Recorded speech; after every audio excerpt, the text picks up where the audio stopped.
Hello students. आज के topic में हम पढ़ने वाले हैं थ्रेड्स के बारे में।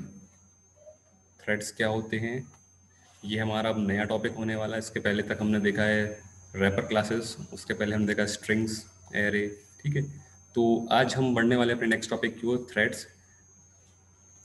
थ्रेड्स में हम देखेंगे कि a thread is a lightweight sub process, the smallest unit of a processing, है ना। तो at the end of this class the students will be able to understand what is thread. They will be able to create threads using extending the thread classes and implementing the runnable interface. So हम आज देखने वाले हैं कि thread क्या होता है, thread में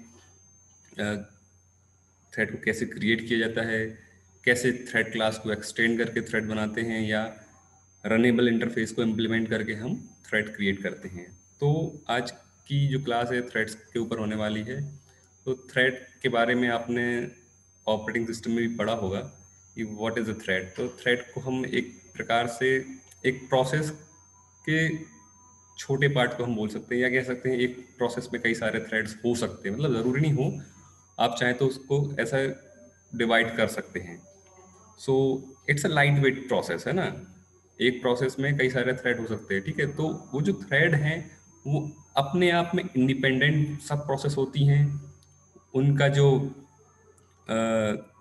रन करने का तरीका है वो इंडिपेंडेंट है, वो किसी दूसरे थ्रेड से इंडिपेंडेंट होते हैं। यदि किसी एक थ्रेड में कुछ एक्सेप्शन आता है तो उससे दूसरा थ्रेड जो है अफेक्ट नहीं होगा। तो हम वही देखते हैं आज इन क्लास में, what is thread. So it's a light weight process, it is a separate path of execution. इसमें हर एक थ्रेड में जो एग्जीक्यूशन का पाथ होता है वो सबका अलग अलग होता है, वो आपस में इंटरकनेक्टेड नहीं है। थ्रेड्स आर इंडिपेंडेंट, ठीक है।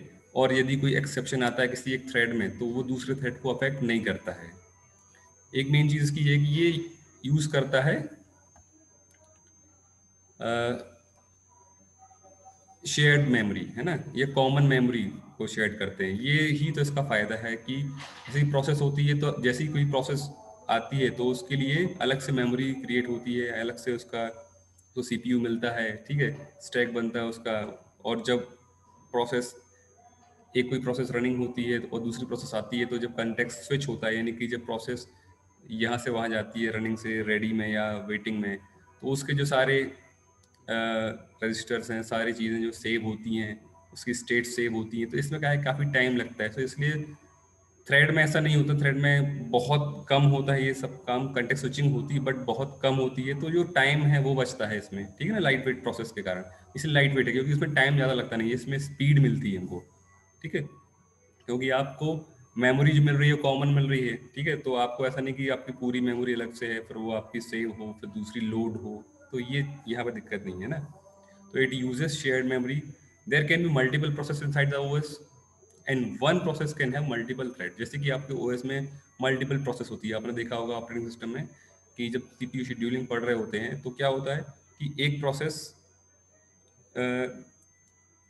रनिंग में है तो कई सारी प्रोसेस रेडी क्यू में वेट कर रही होती हैं, यानी कि आपके पास मल्टीपल प्रोसेस होती हैं एट द सेम टाइम। वैसे ही जैसे कि ओएस में कई सारी प्रोसेस होती हैं, एक प्रोसेस के अंदर कई सारे थ्रेड्स हो सकते हैं, वो थ्रेड भी आपस में इंडिपेंडेंट होते हैं और वो भी रन कर रहे होते हैं, ठीक है। तो हम आगे चल के देखेंगे कैसे वो रन करते हैं और कैसे उनको क्रिएट किया जाता है, ठीक है। तो एक बार हम व्यू देखते हैं कि कैसे होता है ओएस के अंदर। जैसे कि ये हमारा ऑपरेटिंग सिस्टम है, इसमें कई सारे थ्रेड्स हैं, कई सारी प्रोसेस हैं। मान लीजिए प्रोसेस 1 है, ये प्रोसेस 2 है, ये प्रोसेस 3 है, ठीक है। तो इस प्रोसेस के अंदर भी कई सारे थ्रेड्स हैं। एक थ्रेड T1 है, एक T2 है, एक T3 है, ठीक है, जो कि कॉमन या शेयर्ड मेमोरी का यूज़ कर रहे हैं, यानी कि ये तीनों एक ही मेमोरी का यूज़ कर रहे हैं। इसमें मान लो दो प्रोसेस, इसमें दो थ्रेड्स हैं, इसमें एक थ्रेड है। मतलब सिंगल थ्रेडेड प्रोसेस भी होती हैं जो अपन ने अभी तक पढ़ी हैं। अभी तक अपन ने जैसे मेन मेथड पढ़ी तो अपन उसको मानते हैं कि वो सिंगल थ्रेड है, ठीक है ना। यानी कि उसमें सिर्फ एक ही थ्रेड हो रहा है, एक ही पाथ ऑफ एग्जीक्यूशन है, बस एक ही ऊपर से नीचे चला आ रहा है। अब हम जब आगे प्रोग्राम देखेंगे तो उसमें हम देखेंगे कि कई सारे थ्रेड हो सकते हैं, तो कई सारे पाथ ऑफ एग्जीक्यूशन हो सकते हैं। मतलब एक साथ मान लो मेन मेथड भी अपनी रन हो रही है, अलग एक थ्रेड बना हुआ है वो भी रन हो रहा है, कोई दूसरा थ्रेड है, दो थ्रेड है मान लो, तो वो भी रन हो रहा है, ठीक है ना। तो पाथ ऑफ एग्जीक्यूशन जो है अपने अलग अलग सबके होंगे। तो ये एक व्यू था कि एक ओएस के अंदर कई सारे प्रोसेस हो सकती हैं, एक प्रोसेस के अंदर कई सारे थ्रेड्स हो सकते हैं, हो सकता है एक प्रोसेस में एक ही थ्रेड हो, यानी कि जो प्रोसेस है वो ही अपने आप में एक सिंगल थ्रेड है, ठीक है ना। थ्रेड से आप सोचो कि एक प्रोसेस में आपने उस प्रोसेस के कई सारे काम को आपने डिवाइड कर दिया है, तो एक काम एक थ्रेड देख रहा है, दूसरा काम दूसरा थ्रेड देख रहा है, ठीक है। जैसे कि आप लोग क्लाइंट सर्वर जो प्रोग्रामिंग होती है, तो सर्वर में क्या होता है कि सर्वर क्लाइंट का वेट करता है कि कोई उसको आएगा और उसको रिक्वेस्ट करेगा, ठीक है, और फिर ये उसको रिप्लाई देगा। तो आपके पास सर्वर जो प्रोसेस है वो एक ही प्रोसेस है, बट उसके अंदर क्या है, कई सारे थ्रेड्स होते हैं। जैसे किसी एक क्लाइंट ने उसको रिक्वेस्ट भेजी तो एक थ्रेड उसको रिप्लाई करेगा, दूसरे क्लाइंट ने अपन को रिक्वेस्ट भेजी तो दूसरा थ्रेड है सर्वर का, वो उसको रिप्लाई करेगा। तो सर्वर प्रोसेस एक ही है, बट उसके अंदर थ्रेड्स जो हैं वो मल्टीपल हैं, ठीक है ना।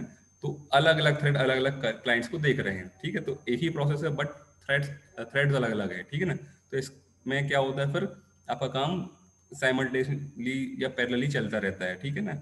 और वो आपस में इंटरलीविंग होते हैं, मतलब कोई किसी को कभी प्रोसेस दे रहा होगा, कभी किसी को दे रहा होगा प्रोसेस, है ना। क्योंकि एट द एंड अल्टीमेटली आपका सीपीयू तो सिंगल ही है, तो वो एक टाइम पे एक ही करेगा, बट इस तरह से करते हैं कि आपको लगा कि हाँ ये वाला भी चल रहा है और ये वाला, जैसे कि आपने मल्टी टास्किंग में देखा होगा, ठीक है। तो मल्टी थ्रेडिंग भी वही चीज़ है। यहाँ पे थ्रेडिंग इसलिए पड़ रहा है क्योंकि हमको मल्टी थ्रेडिंग करनी है। थ्रेड का यूज तभी ना जब मल्टीपल थ्रेडिंग होगी, एक थ्रेड तो सिंगल प्रोसेस हो जाएगी, तो जैसे थ्रेड्स आपके मल्टीपल होंगे तभी आपका इसका यूज है। तो बेसिकली हम पढ़ने वाले हैं मल्टी थ्रेडिंग, ठीक है ना। मल्टी थ्रेडिंग मतलब जब आपके पास मल्टीपल थ्रेड्स होंगे तो मल्टीपल पाथ ऑफ एग्जीक्यूशन होंगे, आपके पास जो काम है उसको आप डिवाइड कर सकते हो, हर एक काम को अलग अलग थ्रेड्स को आप दे सकते हैं, तो वो अलग अलग थ्रेड्स आपका काम करेंगे और स्पीड से करेंगे। अब बात आती है कि कैसे क्रिएट करते हैं किसी थ्रेड को। तो ये आज का हमारा टॉपिक था कि क्रिएट करना किसी थ्रेड को कैसे करते हैं। तो बेसिकली यहाँ पे दो तरीके हैं। एक होता है by using by extending the thread class itself, ठीक है, और दूसरा है बाय इम्प्लीमेंटिंग रनेबल इंटरफेस। तो हम ये दोनों के एग्जांपल देखेंगे, दोनों के प्रोग्राम देखेंगे कि थ्रेड क्लास को एक्सटेंड करके कैसे थ्रेड बनता है और रनेबल इंटरफेस को इम्प्लीमेंट करके कैसे थ्रेड बनता है, ठीक है। तो हम बात कर लेते हैं थ्रेड क्लास की। तो थ्रेड क्लास जो है, जो हम थ्रेड बनाने वाले हैं उसके लिए हम थ्रेड क्लास का यूज कर रहे हैं, ठीक है ना। तो थ्रेड क्लास एक क्लास है जो कि अपना जावा प्रोवाइड करती है, ठीक है। इस थ्रेड क्लास में क्या कंस्ट्रक्टर्स होते हैं, मेथड्स होते हैं जो कि आपके थ्रेड्स पे ऑपरेशन परफॉर्म करते हैं, ठीक है। कंस्ट्रक्टर में उसके पास सिंगल पैरामीटर कंस्ट्रक्टर भी है, डबल पैरामीटर कंस्ट्रक्टर भी है, ठीक है ना। और कई सारी मेथड्स भी हैं, वो हम मेथड्स भी देखेंगे आगे आने वाले लेक्चर्स में, ठीक है। तो इस थ्रेड क्लास की सहायता से हम थ्रेड क्रिएट करेंगे, ठीक है ना। यही थ्रेड क्लास जो है ये भी एक्सटेंड करती है ऑब्जेक्ट को और इम्प्लीमेंट करती है रनेबल इंटरफेस को, जो हम सेकेंड लाइन कहने वाले थे ना, जो सेकेंड तरीका है हमारा इम्प्लीमेंट रनेबल इंटरफेस। तो ये जो रनेबल इंटरफेस है, इस इंटरफेस को भी ये थ्रेड क्लास क्या करती है, एक्सटेंड करती है, ठीक है ना, या सॉरी इम्प्लीमेंट करती है। तो रनेबल क्लास में कुछ नहीं, एक सिंपल रन मेथड है जो कि एब्स्ट्रैक्ट मेथड है, तो उसको जो भी इम्प्लीमेंट करेगा runnable class, sorry runnable interface को, तो उस रनेबल इंटरफेस को इम्प्लीमेंट करने वाली क्लास को रन मेथड को क्या करना होगा, डिफाइन करना होगा, ठीक है। तो हम देखेंगे कैसे इन दोनों तरीके से अपन थ्रेड क्रिएट कर सकते हैं। तो पहला जो हमारा तरीका है वो है बाय एक्सटेंडिंग थ्रेड क्लास, ठीक है। पहला तरीका क्या है, बाय एक्सटेंडिंग थ्रेड क्लास। तो ये हम देख लेते हैं कैसे होता है। ये हमारा प्रोग्राम है, मान लो क्लास का नाम है मल्टी, जो एक्सटेंड कर रही है किसको, थ्रेड क्लास को। इसके अंदर एक फंक्शन बनाया है रन, ठीक है, मेथड, एक रन मेथड है जो कि आपका जो हमारा मेन काम करवाना है, जो थ्रेड से जो काम कराना है वो हमने रखा है यहाँ पे रन मेथड में। तो इसमें क्या कर रहे हैं, एक हम स्टेटमेंट प्रिंट कर रहे हैं, थ्रेड इज रनिंग, ठीक है। ये हमारा मेथड यहाँ पे खत्म होता है, फिर आता है मेन मेथड। इसमें हमने क्या किया है, उसी क्लास का जो हमने क्लास बनाई मल्टी, उसका एक हमने ऑब्जेक्ट क्रिएट किया है T1 equal to new multi, और T1 पे हमने कॉल किया है डॉट प्लस स्टार्ट मेथड हमने कॉल की है T1 पे। तो ये हमारी एक क्लास है या एक प्रोग्राम है जिससे कि एक थ्रेड क्रिएट हो रहा है, ठीक है। अब इस प्रोग्राम को हम समझते हैं कि हो क्या रहा है। देखिए, जब भी आप थ्रेड क्रिएट करना चाहते हैं, सबसे पहली बात तो आपको थ्रेड क्लास को एक्सटेंड करना होगा उस क्लास में जिसमें आप थ्रेड क्रिएट करना चाह रहे हैं। तो मल्टी क्लास मेरी है यहाँ पर, मैं क्लास थ्रेड को एक्सटेंड कर रहा हूँ। जब भी मैं थ्रेड बनाना चाहता हूँ तो जो काम मुझे थ्रेड के अंदर कराना है वो काम मैं कहाँ का, वो मैं कहाँ लिखूंगा? रन मेथड के अंदर। अब ये रन मेथड क्या है? रन एक मेथड है जो कि आपके रनेबल इंटरफेस में होती है और आपको उसको क्या करना पड़ता है? ओवरराइड करना होता है, ठीक है। यानी कि आपको अपना रन बताना होता है कि आप क्या कराना चाहते हैं। एक्चुअली जब भी कोई थ्रेड बनता है या थ्रेड क्रिएट होता है और हम उसको स्टार्ट करते हैं, तो स्टार्ट करना मतलब अलग से उसका एक स्टैक बनता है, उसकी जो इन्वायरमेंट क्रिएट होता है, फिर रन मेथड ऑटोमेटिकली कॉल होती है। देखो, उसको रन को कोई कॉल नहीं कर रहा है, ठीक है। यहाँ पे हमने क्या किया है? T1 डॉट स्टार्ट किया है, मतलब हमने T1 पे स्टार्ट कॉल किया है। तो स्टार्ट एक मेथड है जो कि आपके थ्रेडिंग के लिए रिस्पॉन्सिबल है। यानी कि जैसे ही आपने स्टार्ट मेथड किसी ऑब्जेक्ट पे कॉल किया, किस ऑब्जेक्ट पे? थ्रेड क्लास के ऑब्जेक्ट पे कॉल किया, ठीक है। अब चूंकि ये मल्टी क्लास का है, बट ये एक्सटेंड किसको कर रहा है? थ्रेड क्लास को कर रहा है, तो ऑटोमेटिकली ये T1 भी हमारा थ्रेड का ही हो गया। उसमें भी थ्रेड की प्रॉपर्टीज आ गई, तो थ्रेड क्लास की जो स्टार्ट मेथड वो भी उसके पास आ गई है। तो जैसे ही हमने उस ऑब्जेक्ट पे स्टार्ट कॉल किया, तो स्टार्ट कॉल करने से होगा क्या? आपका जो थ्रेड है वो क्रिएट हो जाएगा और स्टार्ट हो जाएगा, मतलब कि रनिंग स्टेट में आ जाएगा। वो रनिंग कह सकते हैं या हम कह सकते हैं कि रनेबल स्टेट में आ जाएगा, ठीक है। रनिंग स्टेट में आना अलग चीज़ है, रनेबल मतलब कि आपका थ्रेड क्रिएट हो जाएगा।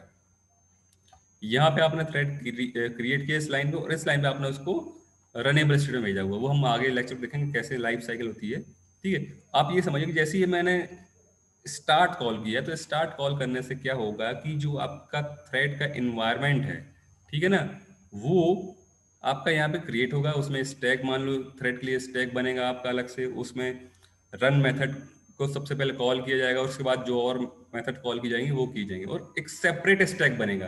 अदरवाइज यदि हम ये स्टार्ट कॉल ना करके डायरेक्टली रन कॉल कर दे, तो क्या होगा? एक नॉर्मल प्रोसेस की तरह ये थ्रेड हमारा काम करेगा।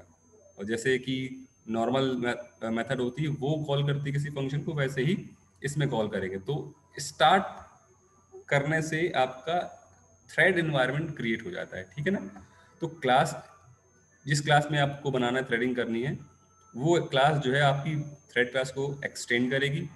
उसमें फिर रन मेथड को लिखा जाएगा। रन मेथड में वो चीज़ होती है जो आप अपने थ्रेड से कराना चाहते हैं। तो मैं अभी कुछ नहीं कराना चाह रहा हूँ, सिंपली एक स्टेटमेंट प्रिंट कराना चाह रहा हूँ, थ्रेड इज रनिंग, ठीक है।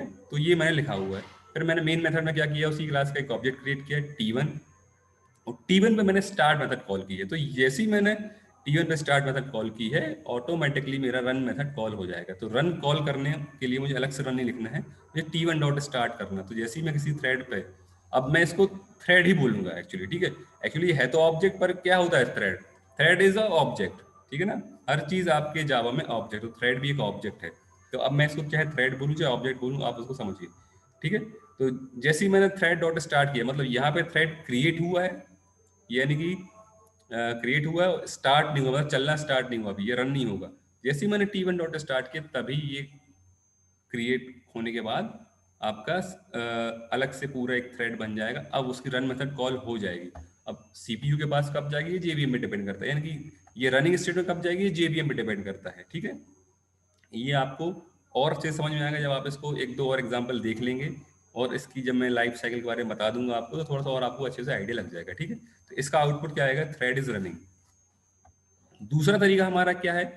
Bye implementing runnable interface. जैसे मैंने एक आपको प्रोग्राम दिखाया था जिसमें थ्रेड क्लास को एक्सटेंड किया था, अब हम क्या कर रहे हैं? रनेबल इंटरफेस है एक हमारे पास, उसको इम्प्लीमेंट करना है। इम्प्लीमेंट करना मतलब वही, इसमें भी एक रन मेथड है, उस रन मेथड को आपको यहाँ पे ओवरराइड करना या डिफाइन करना है, ठीक है। तो हमने डिफाइन की है रनेबल इंटरफेस की रन मेथड को। इसमें भी हमने वही किया है, एक स्टेटमेंट प्रिंट किया है जिसमें लिखा हुआ थ्रेड इज रनिंग। हम यही चाहते हैं अपने थ्रेड से काम करवाना। अब मेन मेथड में मैंने क्या किया है? इसी क्लास का मल्टी थ्री क्लास का मैंने एक ऑब्जेक्ट क्रिएट किया है M1। अब चूंकि ये ऑब्जेक्ट तो क्रिएट हो चुका है, बट अभी थ्रेड का इसमें कोई कॉन्सेप्ट नहीं आया है। तो अब हम क्या कर रहे हैं? जो हमारी थ्रेड क्लास है उसका हम ऑब्जेक्ट क्रिएट कर रहे हैं, और उसके लिए हम जब कंस्ट्रक्टर कॉल करेंगे, तो उस कंस्ट्रक्टर में हम अपनी क्लास का जो ऑब्जेक्ट हमने अभी क्रिएट किया M1, वो यहाँ पे पास करेंगे, ठीक है। और उसको पास करने के बाद ये जो T1 है ये हमारा थ्रेड कहलाएगा। तो T1 पे हमने स्टार्ट कॉल कर दिया। जैसे स्टार्ट कॉल किया, तो आपको पता है कि थ्रेड इन्वायरमेंट आपका बनेगा, उसके लिए स्टैक बनेगा, उसके लिए रन मेथड ऑटोमेटिकली कॉल हो जाएगी, और उसका फंक्शन चालू हो जाएगा। जो भी रन के बाद यदि कोई और मेथड कॉल की गई इस मेथड के अंदर, तो वो कॉल हो जाएगा। अदरवाइज खत्म हो जाएगा, तो वो थ्रेड हमारा डेड हो जाएगा। वो हम लाइफ साइकिल भी देखेंगे। तो ये दो तरीके थे, एक हमारा था एक्सटेंडिंग थ्रेड क्लास और दूसरा क्या था, इम्प्लीमेंटिंग रनेबल इंटरफेस। तो रनेबल एक इंटरफेस है, हमको पता है कि जब भी हम किसी इंटरफेस को इम्प्लीमेंट करते हैं तो हमको उस इंटरफेस की सारी मेथड्स को डिफाइन करना होता है। तो इस रनेबल इंटरफेस में मात्र एक ही मेथड है रन, उसको हमने यहाँ पे डिफाइन किया। तो हमने लिखा है सिर्फ एक statement, system dot out dot println thread is running, और हमने उस क्लास का बनाया ऑब्जेक्ट m1 यहाँ पर, और उस m1 को मैंने यहाँ पास किया। तो आपको ये चीज एक लाइन ये ध्यान देनी कि यहाँ पे आप मेन में या जहाँ भी आप थ्रेड को क्रिएट करना चाह रहे हैं, तो जो मान लो कि हम T1 अपना थ्रेड बनाना चाह रहे हैं, T1 किसका ऑब्जेक्ट हुआ, थ्रेड का ऑब्जेक्ट हुआ, मतलब हम थ्रेड बनाना चाह रहे हैं कि यहाँ हम क्रिएट कर रहे हैं थ्रेड को, T1 थ्रेड जो हमारा यहाँ क्रिएट हो रहा है इस लाइन में, thread T1 equal to new thread, और पैरामीटर हम पास कर रहे हैं m1 इसलिए पास कर रहे हैं क्योंकि m1 ने ही तो रनेबल को इम्प्लीमेंट किया और यहीं पे हमारी रन मेथड है। ठीक है, तो जब T1 डॉट स्टार्ट होगा तो फिर अब हमारा थ्रेड जो है थ्रेड एनवायरनमेंट बनेगा और फिर ये जो रन मेथड है वो ऑटोमेटिकली कॉल होगी। तो ये बात ध्यान रखने वाली बात है कि जब भी आप थ्रेड बनाते हैं तो आप उस पर रन मेथड को डायरेक्टली कॉल नहीं करते, आप स्टार्ट मेथड को कॉल करते हो। और स्टार्ट क्या करता है, फिर आपके प्रॉपर थ्रेडिंग के लिए रिस्पॉन्सिबल है, वो इन्वायरमेंट क्रिएट करेगा अलग से, उसके लिए सेपरेट उसका स्टैक बनाएगा, उसमें आपकी जो भी रन मेथड उसको कॉल करेगा, उसको एग्जीक्यूट करेगा फिर। ठीक है, इसका आउटपुट भी क्या आएगा आपका, थ्रेड इज रनिंग, क्योंकि इस रन मेथड में क्या लिखा हुआ है, ये है। तो जब हम इसको रनेबल इंटरफेस इंप्लीमेंट करते हैं तो आप क्या कर रहे हैं, you are not extending the thread class, your class object would not be treated as thread object. ठीक है, so you need to explicitly create thread class object, we are passing the object of your class that implements enable so that your class run method may execute। ये जो last line है इसको यहाँ पे मैंने समझाया है यहाँ पे, ठीक है ना, क्योंकि आपने यहाँ पे एक्सटेंड तो किया नहीं थ्रेड क्लास को, आपने इंप्लीमेंट किया रनेबल को।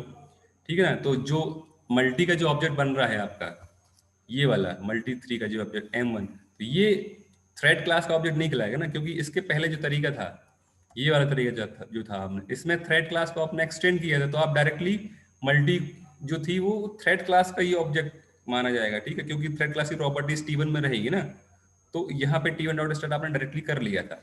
बट सेकेंड जो था हमारा एग्जाम्पल रनेबल इंटरफेस के थ्रू जो किया था, उसमें क्या था कि मल्टी जो है थ्रेड क्लास का है ही नहीं ना, उसमें थ्रेड एक्सटेंड किया है, इसलिए हमने क्या किया, थ्रेड क्लास का हमने जो ऑब्जेक्ट बनाया उसमें अपने रनेबल वाले ऑब्जेक्ट को पास किया है। ठीक है ना, हमने अलग से थ्रेड क्लास का ऑब्जेक्ट क्रिएट किया है और हम उसमें पास कर रहे हैं रनेबल वाले को।